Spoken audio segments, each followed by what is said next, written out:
நண்பா, உனக்கு போன் பண்ணி வர சொன்னாருல்ல, அவர் மேலதான் இருக்காரு, போய் பாரு.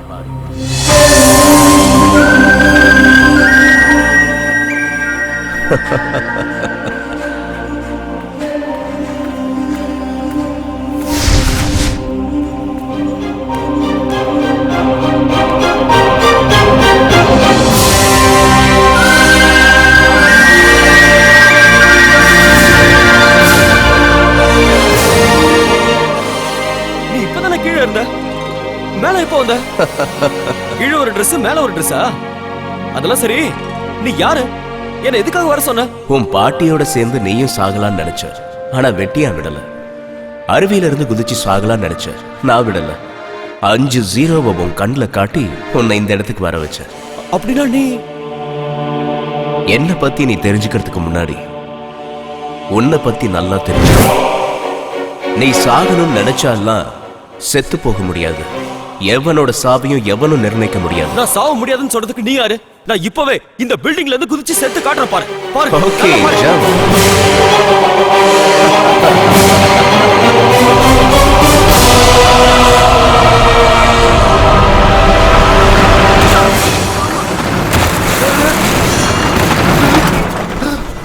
Stop stop.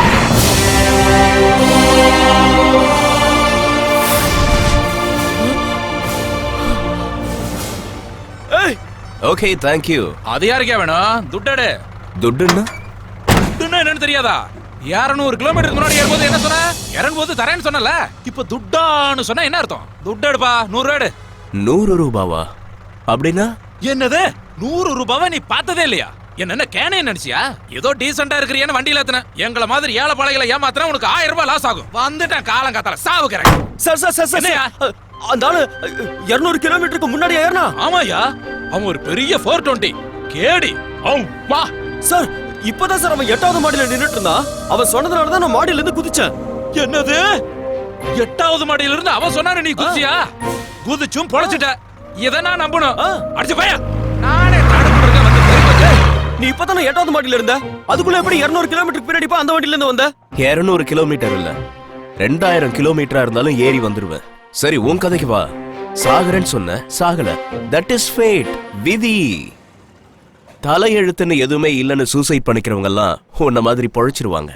ஏன் தலையெழுத்து உனக்கு எப்படி தெரியும்? யாருக்கு எப்போ என்ன நடக்கும்னு எனக்கு மட்டும்தான் தெரியும். எல்லாம் தெரியறதுக்கு நீ என்ன பெரிய தெய்வமா? ஆமா. நீ தெய்வமா? எதுக்கு சிரிக்கிற? நீ சொன்னது கேட்டு சிரிக்காம? நீ இப்போ எங்க இருந்து குதிச்ச? மாடியில இருந்து குதிச்ச. அப்ப நீ எங்க விழுந்த? ரோட்ல விழுந்த. இப்போ எங்க இருக்கன்னு பாரு. பயமா இருக்கு, பயமா இருக்கு. இவ்ளோ பயம் இருக்குல்ல, அப்புறம் எதுக்கு தேவையில்லாம சாகுன்னு டிசைட் பண்ண? சாவுனா உனக்கு பயம் தானே? யாருக்கு தான் இல்ல. சரி, அதெல்லாம் போகட்டும்.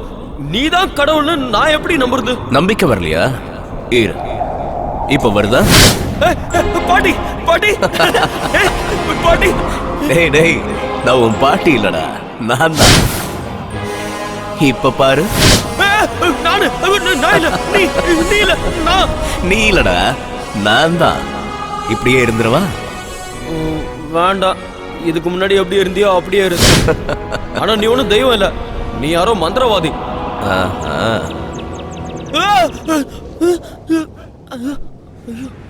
டேய் டேய், ஒன்னும் பயப்படாது. நீ என்னைக்காவது தெய்வத்தை பார்த்திருக்கியா? ஏன் பார்த்ததில்ல? எங்க ஊர் கோயில்ல சாமி தலையில பெரிய கிரீடம் வச்சிட்டு இருக்கோம். இடுப்புல பட்டு துணி கட்டிக்கிட்டு உடம்பெல்லாம் நிறைய நகை போட்டுட்டு இருக்கோம். நான் நிறைய தடவை பார்த்திருக்கேன். அட, நானே நகை கடையில ஆர்டர் கொடுத்து செஞ்சு போட்டுக்கிட்ட மாதிரி சொல்றேன். அதெல்லாம் நீங்க கொடுத்ததுதான். நான் எங்க வேணாலும் இருப்பேன், எப்படி வேணாலும் இருப்பேன், எந்த ரூபத்திலயும் இருப்பேன். நீ தெய்வம்னு சொல்றல, பாவம் அந்த அப்பாவி டிரைவருக்கு பணம் கொடுக்கறேன்னு சொல்லி ஏமாத்தனல, ஏன் அப்படி செஞ்ச? அது தப்பு இல்ல நண்பா. பணத்துக்கும் கடவுளுக்கும் சம்பந்தம் இல்ல. பணத்தை மனுஷன் கண்டுபிடிச்சான். நீங்க பணத்தை மகாலட்சுமின்னு பூஜை பண்றீங்க, ஆனா பணத்துல மகாலட்சுமியோட படம் இல்லையே, மகாத்மா காந்தியோட படம் தானே இருக்கு. நீங்க செலவு பண்ற பணத்துல இருக்கிற கையெழுத்து கடவுளோடதா? யாரோ ரிசர்வ் பேங்கோட கவர்னர். நீங்க எத்தனையோ கடவுளை வணங்குறீங்க, அவங்க பேரை எழுதாம நீங்க பேசுற உங்க மொழியை ஏன் அந்த பணத்துல எழுதுறீங்க?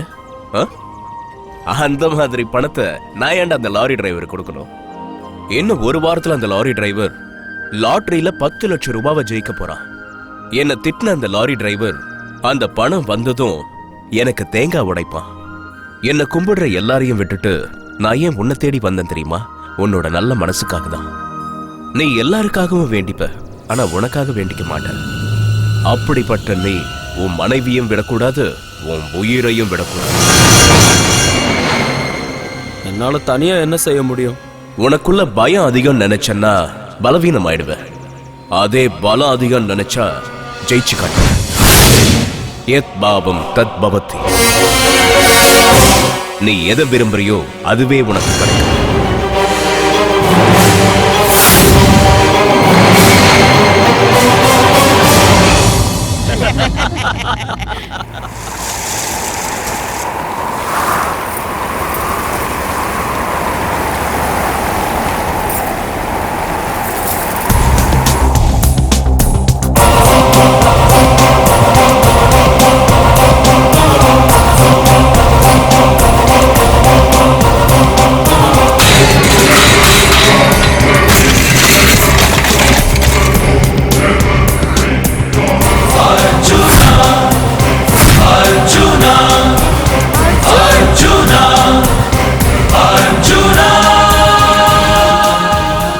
எழுந்து வந்துட்டா இனி உன் கல்யாணம் அவ்வளவுதான். மாப்ள, நாம முடிவு பண்ண தேதியில கல்யாணம் நிச்சயம் நடக்கும். டேய், கொல்லுங்கடா.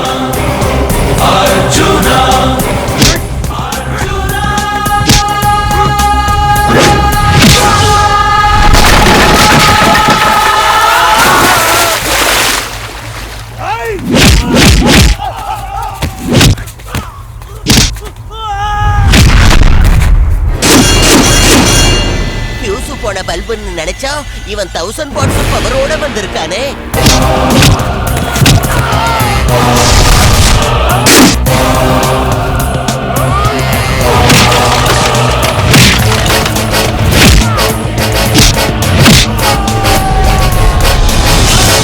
அங்க பாத்தீங்களா, அடிச்சு தூள் கலப்பி பொளந்து கட்டுறோம்.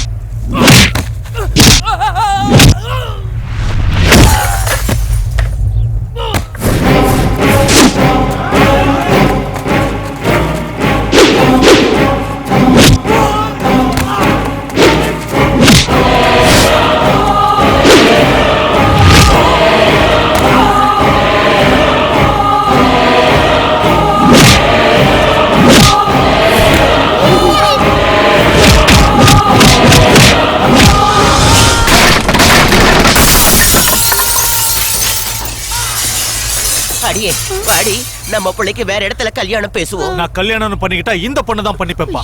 அப்படின்னா இந்த ஜென்மத்துல உனக்கு கல்யாணம் நீ நட.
பாசத்தோட சோறு போட்ட அந்த அக்கா என்னைக்கும் மஞ்சள் குங்குமத்தோட இருக்கணுங்கிறதுக்காக தான் உங்களை விடுறேன்.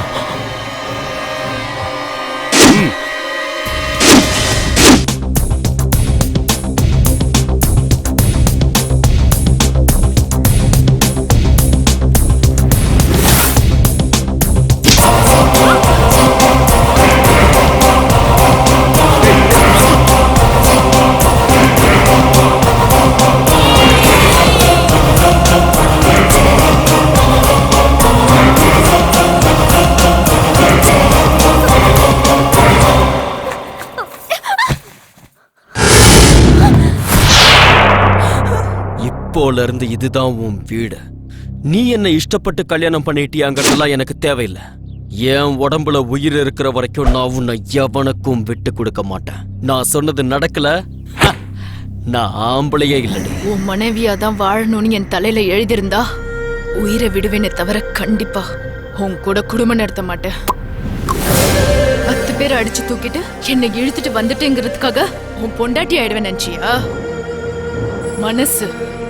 என் மனசு ஒத்துக்கணும்டா. என் ஜாதகத்துல இருக்கிற தோஷம் போகிறதுக்காக தான் உனக்கு பொண்டாட்டின்னு ஒரு வேஷம் போட்டுக்கிட்டேன். ஆனா அதுக்குன்னு உன் கூட படுத்து 4 பிள்ளைங்களை பெத்த பின் நினைக்காத.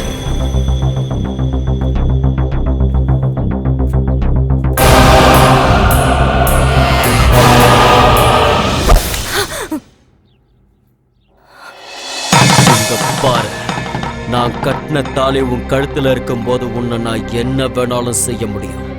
ஆனா என்னதான் தாலி கட்டினாலும் பொண்டாட்டியோட அனுமதி இல்லாம தொடரவன் புருஷனே கிடையாது. நான் இப்ப சொல்றேன்டி, என்னைக்காவது ஒரு நாள் நான் தான் உன் புருஷன் உன் வாயாலேயே சொல்ல வைக்கிறேன். அதுக்கு முன்னாடி என் சுண்டு விரல் கூட உன் மேல படாது.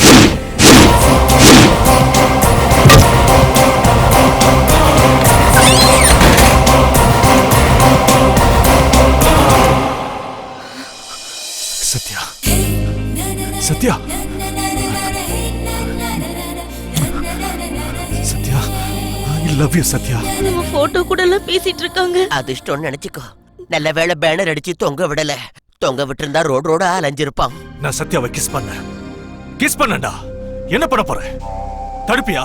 come on hit me. பைத்தியக்கார மாதிரி பேசிட்டு இருக்காங்க. பின்ன உன் புள்ளையாச்சே. முதல்ல போய் அவனை தடுத்து நிறுத்துங்க. பிரேம், இது நிஜம் இல்லையா? போய் ஆமாப்பா, உங்களாலதான் என் வாழ்க்கை பொய் ஆயிடுச்சு. அந்த ஜோசியக்கார அன்னைக்கு சொன்னது உண்மை இல்ல. பொய்யன நான் எவ்வளவு சொல்லியும் கேட்காம என் வாயை மூட வச்சு சத்யாவை அவனுக்கு கல்யாணம் பண்ணி வச்சிட்டீங்க. கல்யாணம் முடிஞ்ச உடனே அவன் செத்துருவான்னு சொன்னீங்க. செத்துருவான்னு நினைச்சவன் சாகாம ஸ்ட்ராங்கா திரும்ப வந்துட்டான். இப்போ என்னப்பா செய்ய சொல்றீங்க? என் தங்கச்சி கழுத்துல தாலி கட்டுங்க. அதுக்கப்புறம் நீங்க ஹாப்பியா இருப்பீங்க. எப்பா அவங்க 2 பேருக்கும் 4-5 குழந்தைங்க பிறந்ததுக்கு அப்புறமா என்னோட தங்கச்சிய பத்தி நீங்க என்ன நினைச்சிட்டு இருக்கீங்க? அவ நெருப்பு. உங்க தங்கச்சி நெருப்பு தான். ஆனா அவன் சுனாமியாச்சே. உங்க பேச்ச கேட்டு அவனுக்கு கழுத்து நீட்டின உங்க தங்கச்சி அவன் கப்புன்னு கைய பிடிச்ச உடனே கபால்னு போயிட்டாளே. எனக்கு என்னவோ அந்த பொண்ணு உன் பொண்டாட்டியாருது டவுட் தான். என் தங்கச்சியோட ஜாதகத்தை பார்த்து சொன்னது காலையில டிவில வர ஜோசியம் கிடையாது, நீலகண்ட சாஸ்திரி. இன்னை வரைக்கும் அவர் பார்த்து சொன்னது எல்லாமே நடந்திருக்கு. சத்யாக்கு கல்யாணம் நடந்த விஷயத்தை அவர்கிட்ட சொல்லு. அவர் என்ன சொல்றாருன்னு கேட்போம். அதுக்கப்புறம் ஒரு முடிவுக்கு வரும்.